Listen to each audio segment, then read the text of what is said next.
अवध के वेज खाने की वैसी ब्रांडिंग नहीं हुई। तो अब कोशिश ये है कि अगले कुछ सालों में वेज खाने की ब्रांडिंग करें ताकि लोगों को ये ना लगे कि यहाँ सिर्फ नॉनवेज खाना ही मिलता है। तो ये किस्सा जो शरर ने बयान किया उसमें यह है कि नवाब दाल भी खाते थे और दाल के लिए अलग से बावर्ची भी रखते थे। अब आया आहिस्ता मिजाजी का किस्सा, लखनऊ का धीमापन। ये जो धीमापन है ना, ये जैसे जैसे वक्त गुजरेगा और ज़माना बदलेगा ये और नायाब होता जाएगा और ख़ास होता जाएगा, क्योंकि हर इंसान तो जल्दी में है, हर इंसान भाग रहा है, तो ठहर कर सोचने का वक्त ही नहीं है किसी के पास। तो ये जो दास्तान गोई जिस विधा को हम प्रैक्टिस करते हैं, ये बड़ी सुकून की आर्ट फॉर्म थी, लॉन्ग नैरेटिव आर्ट फॉर्म थी, और इसका जो सबसे बड़ा गुण था, इसका जो हुस्न था, वो तूल देने में था। यानी कोई बात आप कितना डिटेल में कह सकते हैं, कितना तूल देकर कह सकते हैं। इसका किस्सा भी मैं आपको सुनाऊंगा। मैं कहता हूं कि पूरी दुनिया में लोग जिस सुकून की तलाश में मारे मारे फिरते हैं, दर बदर भटकते हैं, सहराओं की खाक छानते हैं, समंदरों को फतेह करते हैं, पहाड़ की चोटी पर चढ़ जाते हैं, वो सुकून लखनऊ वाले अपने दिल में लिए हुए पैदा होते हैं।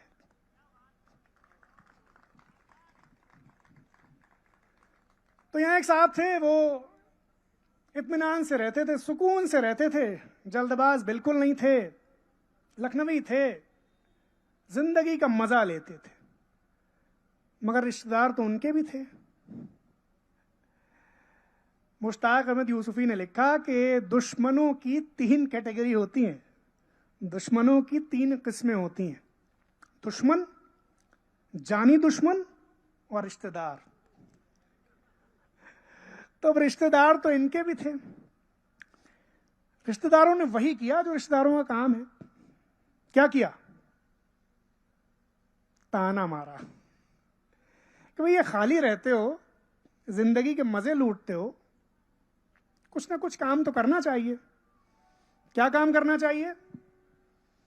तो रिश्तेदारों ने मशवरा दिया कि कुछ ना करो तो खाने पीने की दुकान खोल लो। लखनऊ ऐसा शहर है, यहां कुछ और धंधा चले ना चले, खाने पीने की दुकान जरूर चल जाएगी। बात सही थी, मगर रिश्तेदारों का मशवरा जिसने माना उसकी लुटिया डूब गई। इन्होंने मशवरा मान लिया, इन्होंने कबाब पराठे की दुकान लगाई। जो वेजिटेरियन है वो ये मान लें चाट की दुकान खोली। पहला दिन दुकान आरास्ता की, बड़े एहतमाम से बैठे, इतने में कुत्ता आया और पराठा लेके भागा। अब सबने सोचा कि यार ये तो पहला सुर ही गलत लग गया, इब्तिदाई गलत हो गई। तो इनसे हमदर्दी में सब लोग एक सुर में चिल्लाए, अरे कुत्ता पराठा ले गया, पकड़ो पकड़ो पकड़ो। जब इन तक बात पहुंची तो लखनवी अंदाज में सिर्फ इतना बोले, अम्मा छोड़िए, अभी कबाब लेने आएगा तब पकड़ेंगे। वैसे ये तो किस्से की बात है। जब मैं ये किस्से सुनाता हूं तो कई बार लोग कहते हैं यार ये लखनऊ सिर्फ आपके किस्सों में मिलता है, ये असलियत में कहां है ऐसा लखनऊ। तो मैं ये कहता हूं जो इंसान इधर से आया इस रोड से और यहीं तक रह गया और उधर गया ही नहीं, तो उसे लगेगा ये किस्सों की बातें। आज जाइएगा, अभी तो गूगल कीजिएगा, जून 2024 की घटना है। एक चोर ने चोरी, किसी शहर की, एक चोर चोरी करने गया, मकान मालिक घर पे था नहीं, सच्ची घटना है, मैं लखनऊ का चरित्र आपको समझा रहा हूं। वो चोरी करने गया, घर में कोई था नहीं, उसने इत्मीनान से सब सामान लपेटा, बोरे में भरा। जून में गर्मी बहुत होती है, फरवरी में यह हाल है तो जून में क्या हाल होगा। गर्मी बहुत लग रही थी चोर साहब को, तो उन्होंने जब वो चोरी कर चुके, सामान लपेट के भर लिया, बस चलने की देर बाकी रही, तो उन्होंने कहा अभी क्या जल्दी है। लखनऊ वाले वैसे भी जल्दी में यकीन नहीं करते हैं, मकान मालिक था नहीं, तो चोर साहब ने एसी ऑन किया, बिस्तर पे लेट गए, गर्मी थी, ठंडी ठंडी हवा लगी, नींद आ गई। नींद आ गई तो आंख खुली सुबह। कैसे खुली? कि जब ये नींद में थे तब मकान मालिक वापस आ गया। उसने देखा कि कोई साहब उसके शबिस्ता में उसके बिस्तर पर आराम फरमा रहे हैं। वो कि लखनवी था, तो पहले आपका इतना ख्याल किया इस मकान मालिक ने कि चोर को उठाया नहीं, जगाया नहीं, क्योंकि लखनऊ में किसी की नींद खराब करना गुनाह कबीरा है। ये वो लोग सुन लें जो हमको सुबह सुबह फोन करते हैं 7 बजे, वो पेपर में आपके बारे में पढ़ा। तो ये मकान मालिक इतने लखनवी थे कि चोर को जगाया नहीं, उसको उठाया नहीं, डांटा नहीं। माजरा तो समझ ही गए थे, पास में बोरी रखी थी, सारा सामान भरा हुआ था उसमें। इंतजार किया कि ये साहब कब बेदार हों। उन्होंने पुलिस को बुला लिया मकान मालिक ने, लेकिन पुलिस ने भी नहीं उठाया। पुलिस भी लखनऊ की थी। पुलिस ने भी इंतजार किया कि नवाब साहब उठ जाएं जरा। जब ये उठे, इन्होंने अंगड़ाई ले ली, तब पुलिस ने कहा आइए हुजूर, और तब पुलिस लेके गई। सच्चा किस्सा है, गूगल कर सकते हैं। लखनऊ वाले अपने सुकून में और दूसरों के सुकून में बहुत यकीन रखते हैं। तो ये है लखनऊ की आहिस्ता मिजाजी। वो जो बात हम कह रहे थे कि बहुत सारे लोग ये कहते हैं कि आप ये किस्सों में जो लखनऊ दिखाते हैं ये असलियत में कहाँ दिखता है। हालांकि मैं यहाँ गोमती नगर में बैठा हूँ, लेकिन मैंने एक बात कही थी, वो बहुत पॉपुलर भी हो गई। लखनऊ जो समझना है जरा पास आइए, इस काम के लिए बतौर खास आइए। गोमती नगर में लखनऊ मिलता नहीं जनाब, अमीनाबाद चौक या नखास आइए। तो अब या तो आप गोमती नगर से चले जाए ना खास, और या फिर आप राजा बाजार से हिमांशु बाजपेयी को गोमती नगर बुला लें। तो ये दूसरा वाला काम हो रहा है। तो जो लोग कहते हैं किस्सों में ये तुम लखनऊ लखनऊ करते हो, इसे क्या मिलता है? तो पहला जवाब तो वो है जो मुझसे कहते नहीं है कि बहुत सारा पैसा मिलता है। लेकिन बात ये है, हमने फिर इसको एक नज्म में कहा। पूछा किसी ने आज फिर, ये जो करते हो लखनऊ लखनऊ का जाप, हर वक्त पहले आप, ये तुम जैसों का फकत शोशा है, अदब कुछ नहीं है, धोखा है। हमने कहा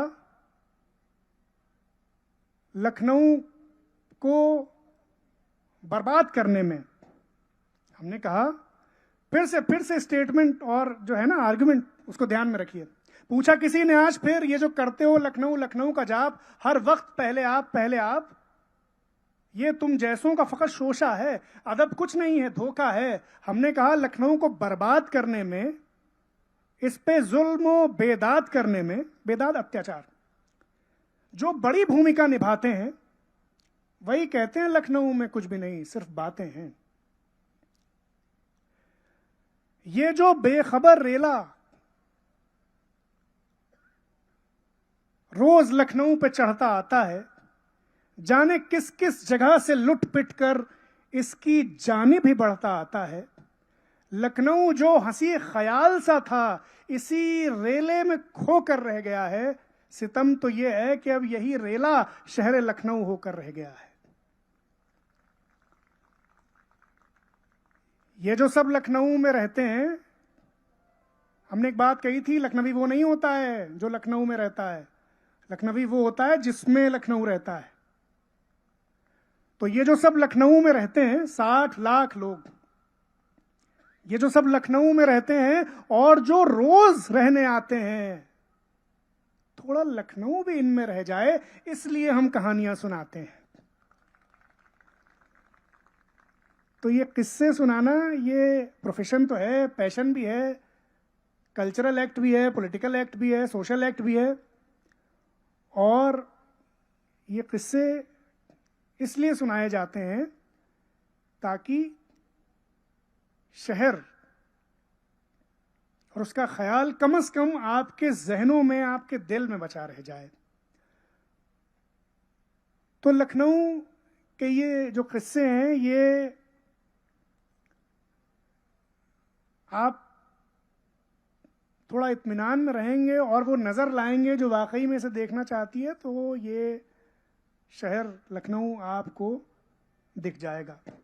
लखनऊ की आहिस्ता मिजाजी बड़ी मशहूर है, उस पर हमने किस्सा सुनाया।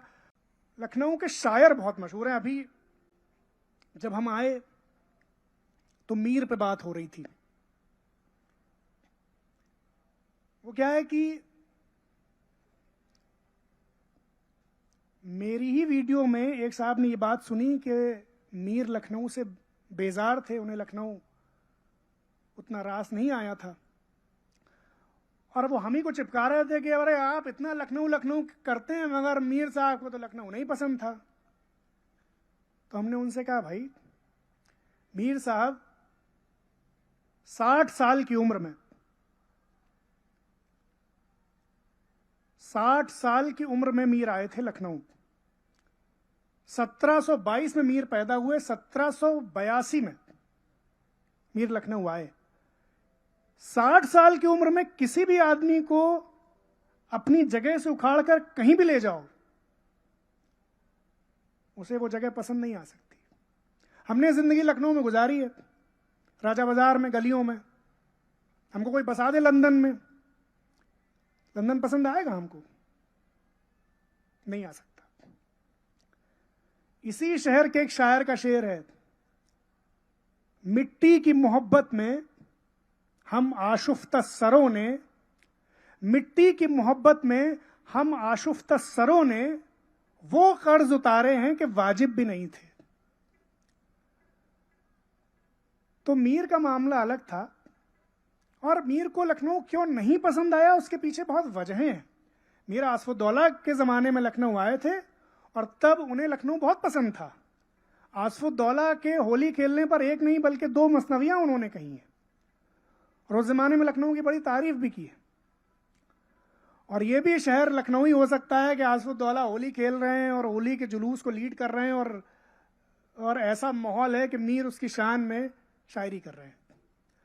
तो लखनऊ के शायर बहुत मशहूर थे, उनके किस्से बहुत मशहूर हैं। यहाँ एक शायर हुए आरजू लखनवी, मैं किस्सा उनका सुनाता हूँ आपको कि आरजू लखनवी बचपन से बड़ी विलक्षण प्रतिभा वाले थे। 7-8 साल के थे तभी से शेर कहने लगे थे, और इस बात का चर्चा पूरे लखनऊ में हो गया था कि एक बच्चा है गोलागंज में, बहुत उम्दा शायर है, शेर कहता है। धूम मच गई। मगर रिश्तेदार तो आरजू के भी थे। तो आरजू लखनवी के एक रिश्तेदार उनके पास आए। आरजू साहब सिर्फ 10 बरस के थे, और रिश्तेदारों का काम ही क्या है? डिमोरलाइज करना, हिम्मत तोड़ना, ताने मारना, मजाक उड़ाना। तो आरजू लखनवी के रिश्तेदार भी ऐसे ही थे। आरजू से बोले, तुम्हारा बड़ा नाम है, एक मिसरा दे रहा हूं। मिसरा यानी शेर की एक लाइन। एक मिसरा दे रहा हूं, अगले 10 बरस तक भी अगर इस मिसरे पर गिरे लगा देना। गिरे लगाना कहते हैं एक मिसरा कोई दे, आप उस पर दूसरा मिसरा कह के शेर को मुकम्मल कर दें। शेर 2 मिसरों यानी 2 लाइनों का होता है। तो शेर की एक लाइन देना, मिसरा देना, और उसको मुकम्मल कर देना दूसरा मिसरा लगा के, इसे कहते हैं गिरे लगाना। तो ये जो आरजू के रिश्तेदार थे, इन्होंने कहा कि भाई एक मिसरा दे रहा हूं, अगले 10 साल तक भी अगर तुम इस पे मिसरा लगा पाओ, शेर मुकम्मल कर पाओ, तो तुम्हें शायर मान लूंगा।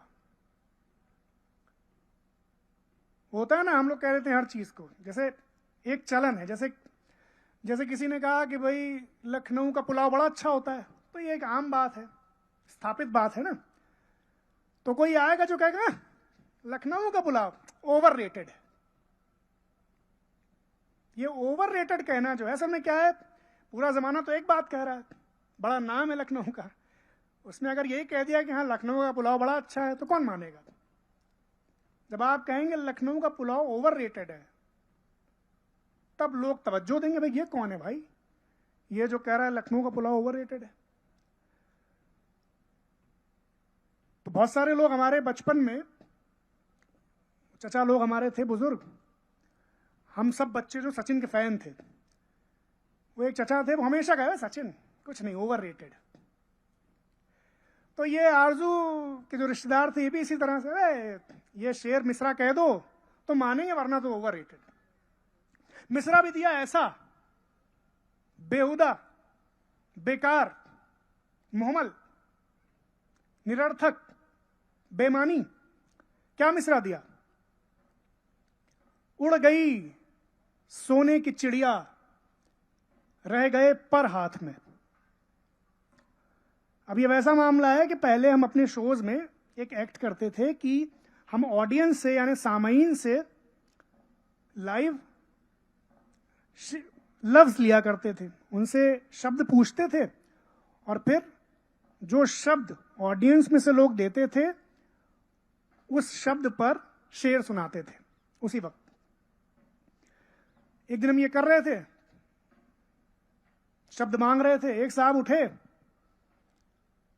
हमने कहा शब्द दीजिए, तो कहने लगे किम कर्तव्य विमूढ़। तो हमने कहा भाई हमने लफ्ज मांगा था, आपकी कैफियत नहीं पूछी थी। तो ऐसे ही ये जो आरजू के रिश्तेदार थे इन्होंने किंग कर्तव्य विमूढ़ टाइप का एक मिसरा दिया कि उड़ गई सोने की चिड़िया, रह गए पर हाथ में। अब आरजू ने जो मिसरा लगाया है उसमें एक तारीखी और तहजीबी पसमंजर है, एक बैकग्राउंड है।